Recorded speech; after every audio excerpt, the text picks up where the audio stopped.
Yo, what's good YouTube? ZAMCRO here, aka Scoot, back with some more ITL content. And by the thumbnail, you guys could have guessed it, we have the knockout leaders for Season 8.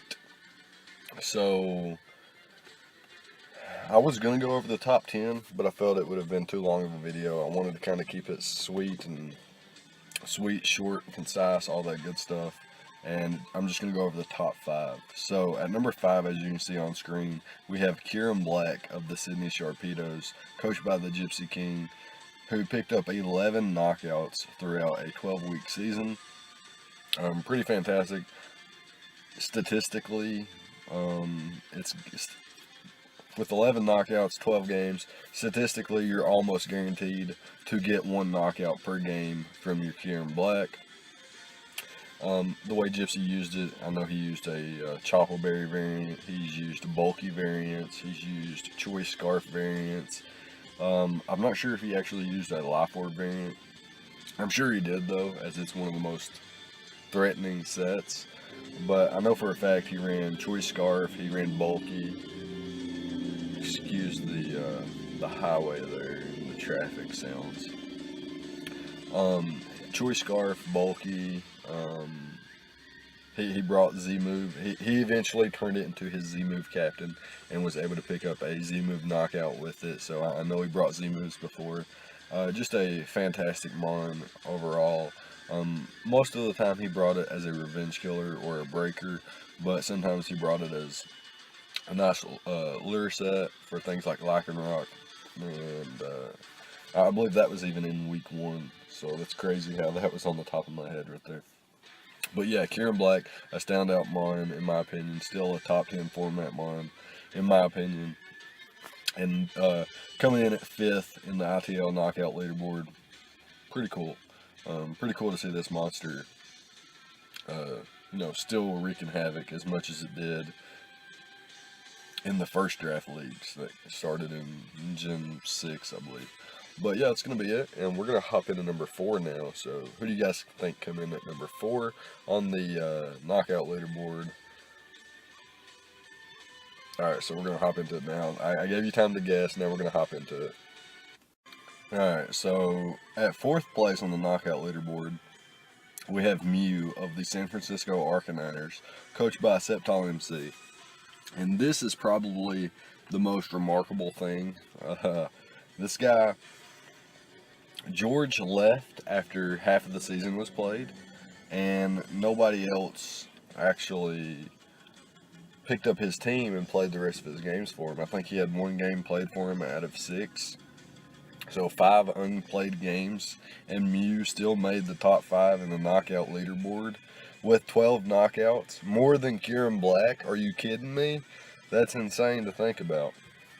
So Mew, still a standout Mon, despite what Aki VGC says. He's a nobody, so don't worry about that.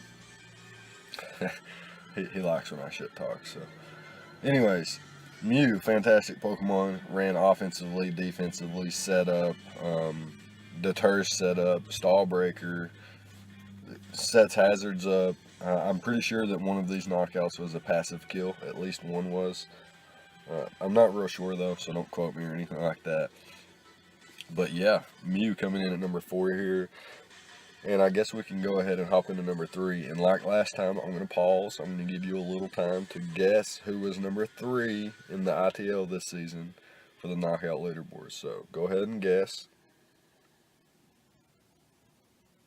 Alright, I gave you a couple seconds and we're going to go ahead and hop into number 3 now. So let's get into it. So at number 3 we have Magearna, and as you can probably tell,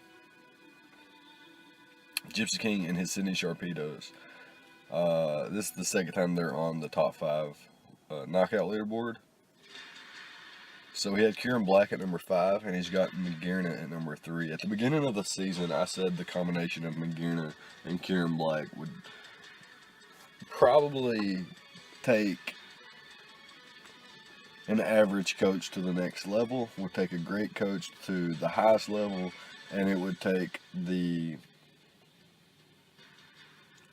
best player to godly levels, and that's what happened. So Magearna picked up 14 knockouts Of course, with the Sydney Sharpedos, Gypsy King, he used Trick Room, he used Shift Gear, was limited, was hindered without Z moves, and still picked up 14 knockouts despite the handicap.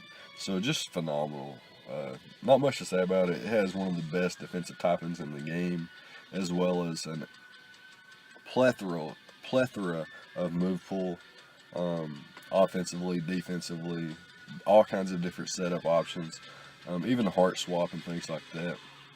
Fantastic Pokemon, and very deserved with its 14 knockouts to be here at number 3. And again, before we move on to number 2, go ahead and make your guess. I'm going to pause. Alright, go ahead and make your guess and we'll be right back. Alright, so at number 2, second place on the knockout leaderboard, we have the Naganadel, coached by Aki VGC, picking up 14 knockouts. The same as Magearna, but had less feints than Magearna did. I believe this thing went 14-2, where Magearna went 14-3. So the Portland Crobat's going to edge out the king here and get the Naganadel at number 2. Poison type, dragon type. Also, like the Magearna, banned from using Z moves. So this thing was handicapped as well. Still placing second on the knockout leaderboard. Fantastic. And did not, in my opinion, seem broken. I don't think it seemed broken in prep. I don't think in play it seemed broken either. I know there was a couple times where had it gotten, a different stat with the Beast Boost, it could have looked very, very problematic for any team to deal with. But I don't think it's broken after watching a season with it, which really opens me up to the idea of using it, allowing it in one of the 2 leagues that I commission and things like that. But yeah, Aki VGC here at number 2 with his Naganadel. And for number 1, take a long pause here, think really, really hard. What is number 1 on the knockout leaderboard? Let's go ahead and jump into it because I'm super excited to bring it to you guys, and you guys will see why. So here we are.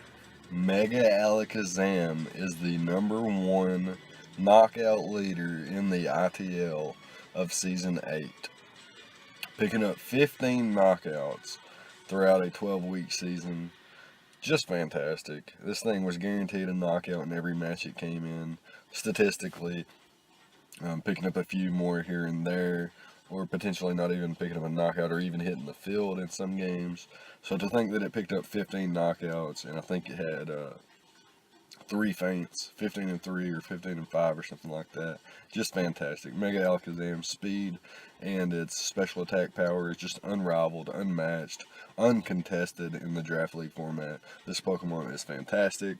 Its ability Trace, copying your opponent's abilities, things like Sturdy, Intimidate, Sheer Force, No Guard, Protein, and things like that, just make Mega Alakazam fantastic. Base 150 speed, base 170, maybe 175 special attack. Just hits like a nuke, hits fast, hits often, and Psychic is a fantastic offensive typing, with only Steel and Psychic being resisted, and then, of course, Dark types being immune. But Mega Alakazam has perfect coverage. It has Taunt, it has Miracle Eye, it has Recover, Thunder Wave, Calm Mind, Substitute, all kinds of cool things. Mega Alakazam is the best Pokemon in the ITL for Season 8. MVP in my opinion. It didn't carry Sevi, but it definitely helped carry the load. So that's going to be that. Let me know what you guys thought about the top 5 knockout leaders in the ITL for season number 8. Sebi and his Montreal Infernos here, taking Mega Alakazam to the next level. So, yeah, that's going to be that. Let me know what you guys thought. Did you guys have different expectations? Did you guys think Magearna or Naganadel or maybe Battle Bond or Ninja would have been top 5 or something like that? Maybe thought Tornadus or Kieran Black could have been higher, Garchomp, Megalopunny, things like that. But yeah, that's going to be it. So let's recap it real quick. We had Kieran Black at number 5, Mew at number 4, at number 3 was Magearna, at number 2 we had the Naganadel, and at number 1, as you can see on screen, the Mega Alakazam playing for the Montreal Monfernos, coached by Sebi VGC, picking up the number 1 spot on the knockout leaderboard with 15 knockouts. So let me know what you guys thought. Leave a like, comment, and subscribe, all the good stuff, and I'll see you guys next time. Thank you for watching.